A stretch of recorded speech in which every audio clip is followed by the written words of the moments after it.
जरा सुनिएगा। दोस्तों आज हम बात करेंगे, इंडिया का फाइनल रिस्पॉन्स आ गया है। ताजा धमकी आई है इंडियन एयर चीफ की तरफ से पाकिस्तान को। भारत के लिए वाज़ेह पैगाम है कि अगर भारत ने कोई हरकत की तो मुंह तोड़ जवाब मिलेगा। कि आइंदा आने वाली जो जंग है वो जल्द ही होने वाली है, यानी कि पाकिस्तान और भारत के दरमियान ऑपरेशन सिंदूर को तो वो पहले ही दावा करते हैं कि वो जारी है, लेकिन अब वो कह रहे हैं कि अगला जो मार्का है, अगली जो लड़ाई है वो भी ज्यादा दूर नहीं है। एक जानिब तो अब भारत के जो सर्विसेज चीफ्स हैं उनका एक्टिव होना, उनका स्टेटमेंट्स जारी करना, इसकी बहुत ज्यादा इंपॉर्टेंस है। तो वहीं दूसरी जानिब भारत पाकिस्तान के खिलाफ एक और स्ट्राइक की तैयारी कर रहा है। कभी वो खबर आती है कि वो सरहदों के करीब कोई मशक़ें वगैरह करने की कोशिश कर रहे हैं, कभी उनके एक आर्मी चीफ का बयान आ जाता है, एक दिन उनके एयर चीफ का बयान आ जाता है। हर चीज एक ही तरफ इशारा कर रही है कि they are preparing for another war. Indian army chief ने स्टेटमेंट दी है, वो स्टेटमेंट बहुत इंपॉर्टेंट है and we can not ignore that statement. India की एयर एक्टिविटी जो LOC के करीब बढ़ चुकी है, फिर इसके साथ ही साथ इंडिया ने जो missile defence system, specially drones के लिए गन्स जो हैं वो इंस्टॉल किए बॉर्डर पे, वो भी इसी जानिब इशारा है कि इंडिया कोई एडवेंचर करेगा। और लेकिन जो इस दफा अटैक होगा वो इतना भयानक जंग का मंजरनामा पेश करेगा, इतना भयानक मंजरनामा पेश करेगा कि आप यूक्रेन रशिया की जंग, अफगानिस्तान की जंग, ये गजा की भी जंग इवन के शायद भूल जाएंगे जो इस दफा जंग होने जा रही है। क्या लगता है कि हमारे फील्ड मार्शल इतने कमजोर हैं कि ये सब बातें सुन लेंगे और बर्दाश्त कर लेंगे? हमारे फील्ड मार्शल में है क्या? कुछ नहीं।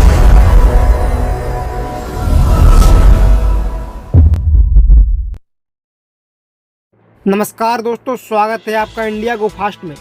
दोस्तों जैसा कि भी आपने वीडियो में देखा, बस अब बहुत हो चुका। Army chief general Upendra Dwivedi ने बताया कैसे बनी ऑपरेशन सिंदूर की मास्टर प्लानिंग।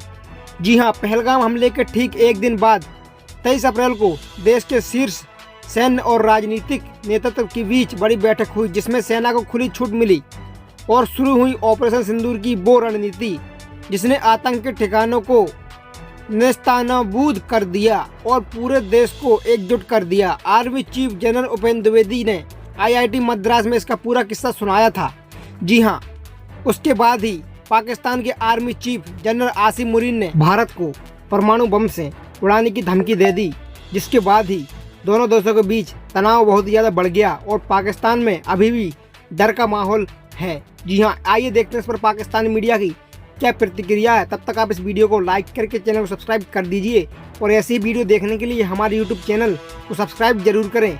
आर्मी चीफ ने एक बहुत अहम और मानी खेज स्टेटमेंट जो है वो जारी की है। ये स्टेटमेंट पाकिस्तान पर हमले के हवाले से है और पाकिस्तान के साथ एक और जंग का तबल बजाया है भारत के आर्मी चीफ ने। एक जानिब तो अब भारत के जो सर्विसेज चीफ्स हैं उनका एक्टिव होना, उनका स्टेटमेंट्स जारी करना, इसकी बहुत ज्यादा इंपॉर्टेंस है। तो वहीं दूसरी जानिब भारत पाकिस्तान के खिलाफ एक और स्ट्राइक की तैयारी कर रहा है। इंडिया ने रशिया से S-400 मिसाइल डिफेंस सिस्टम मजीद मांगा है। भारत का जो आर्मी चीफ है उसने स्टेटमेंट दिया और उसने कहा कि भाई जो नेशंस डिफेंस है, यानी कि मुल्क का जो दिफा है ना, वो सिर्फ आर्मी का काम नहीं है। उसने कहा कि it is not just military's job and I urge citizens and scientists to join nation's defence. मैं शहरियों को कहता हूं और साइंसदानों को कहता हूं कि आपको भी मुल्क के दिफा के लिए सामने आना पड़ेगा और ये सिर्फ और सिर्फ फौज का काम नहीं है।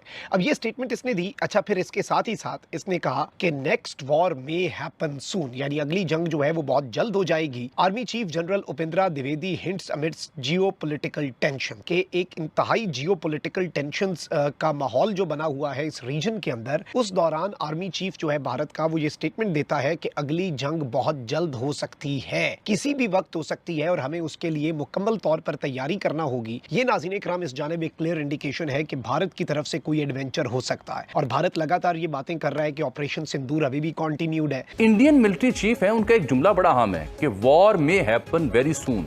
क्या ये जंग की धमकी है भारत की जानिब से? हमारा जवाब क्या है? देखिए शामी साहब, बात इस तरह है कि इंडिया की तरफ से तो ये रिटॉरिक हम सुन रहे हैं, लेकिन रिटॉरिक को हमने देखा है कि उन्होंने प्रैक्टिकली इम्प्लीमेंट भी किया है। इस वक्त एप्लीकेशन भारत की जो हिंदुत्व की आइडियोलॉजी की जो एप्लीकेशन है ना, उसका मसला है जी। वो अनप्रेडिक्टेबल है। अनप्रेडिक्टेबल इन अ वे कि वो जो एक मिलिट्री थिंकिंग होती है ना, एक जो स्ट्रेटेजिस्ट की थिंकिंग हो या आप एक असेसमेंट करते हैं, इवन द स्ट्रेटेजिक माइंड जो जेन्युइन स्टेबल थिंकिंग माइंड है इनसाइड इंडिया, वो भी इस वक्त वॉर को सूट ही नहीं कर रही जी उनको। देखिए, वो इकोनॉमिकली मूव फॉरवर्ड कर रहा था, अपने आप को आगे बढ़ा रहा था, उसको एक मकाम हासिल कर रहा था, बट ह्यूब्रिस अप्रोच और जरा जल्दी में अपना hegemonic design, and I think they have been pushed, but by none other than Israel. Israel ने उनको पुश किया है कि मैंने तो ईरान को रिड्यूस कर रहा हूं, उससे पहले इस चीज ने मेरी ख्यालात में इस चीज को पहले होना था, बिफोर द ईरानियन एप्लीकेशन। अच्छा, कि इन दोनों को इकट्ठा, क्योंकि आपको पता है कि इस्लामिक फोबिक और इस्लाम पाकिस्तान ना इजराइल से बर्दाश्त हो रहा है ना इनसे बर्दाश्त हो रहा है। इसको इस थॉट को यही चीजें बदल सकती है, जैसे कि हमने पहलगाम और फिर ये भी अब तस्दीक हो रही है कि Israelian experts were also there in Indian territory जब ये जंग हुई पाकिस्तान के साथ। जी बिल्कुल, देवर उनके वो यूज कर रहे थे, they are always there. Very unfortunate but this is what it is. इन्होंने इजराइल को इतना खौफ दिलाया हुआ है पाकिस्तान से, ये इंडियंस ने, कि आई मीन कि उन्होंने इतनी कुछ मिसपरसेप्शंस है, कुछ उन्होंने अपनी अप्रीहेंशंस है, फिर उन्होंने इसको एक्सप्रेस किया। जी नेतन्याहू का आपको फेमस इंटरव्यू याद होगा जिसमें वो पाकिस्तान के बारे में बात कर रहे हैं, तो ये तो फंडामेंटली वहां पर मौजूद है, पाकिस्तान से नफरत वहां पे मौजूद है। तो इस कॉन्टेक्स्ट को देखते हुए ये जो वॉर है this can happen any time और हमें उसके लिए तैयार होना चाहिए। उसके लिए मैं देखिए, मैं कौम को डराना नहीं चाह रहा वॉर से, बट मैं ये कहता हूं कि हमें कंप्लेसेंट भी नहीं होना चाहिए। जंग किसी भी वक्त हो सकती है, में जाना देखे ना, बिल्कुल जी देखिए वाटर इश्यूज है, 370 हो गया, कश्मीर है, और ये क्या है हमारे नेशनल वाइटल इंटरेस्ट। तो क्या पाकिस्तान हाथ पे हाथ धरा बैठा है? जो सबसे हैरान कर देने वाली बात थी, जो बड़ी हैरान कर देने वाली है, इंडियन आर्मी चीफ ने कहा है कि इस दफा जो लड़ाई होगी उसमें टेक्नोलॉजी का इस्तेमाल बहुत ज्यादा किया जाएगा। अब आप इसका मतलब जरा समझ लें। देखिए अजीत डोवल गया इस दफा, जाकर पुतिन से करके आया मुलाकात। रशिया भरपूर इंडिया को सपोर्ट कर रहा है, इंटेलिजेंस मालूमात भी दे रहा है, तमाम चीजें दे रहा है, असला दे रहा है, मिसाइल, हर चीज जो हो सकती है वो प्रोवाइड कर रहा है। S-400 की अर्ली डिलीवरी सब कुछ उनके पास है और पता भी ना चलेगा इस दफा ये काम हो रहा है। लेकिन एक पॉइंट बड़ा है, में आप सिर्फ चीजों को कनेक्ट करते जाए, सारे डॉट्स को, आपको सारी चीजें पता चलेगी। क्या लगता है कि हमारे फील्ड मार्शल इतने कमजोर हैं कि ये सब बातें सुन लेंगे और बर्दाश्त कर लेंगे? हमारे फील्ड मार्शल में है क्या? कुछ भी नहीं है। वो उसने हमको मारना है, मुसलमानों को ही मारना है। वो इंडिया को किसी ने भी नहीं मारना। उसने हमें ही खराब करना है, अपने पाकिस्तान को ही खराब करना है। ऐसा क्यों है? अभी जो जंग हुई है उसको देखते हुए आपको क्या लगता है? जंग हुई है, हमारे ये जो सिविल लोग हैं वही शहीद हुए हैं ना, या हमारे ही बच्चे जो उसमें आर्मी में गए हैं वही शहीद हुए। इनको क्या हुआ है? आप मुझे बता दें, इनको हुआ क्या है? कोई इनका बेटा फौत हुआ है, कोई मुर्दार हुआ है, शहीद तो मैं नहीं कहूँगी। कोई इनके बच्चे, कोई इनके भाई, कोई इनकी बीवियां, कोई इनकी बेटियां, कौन मरी है?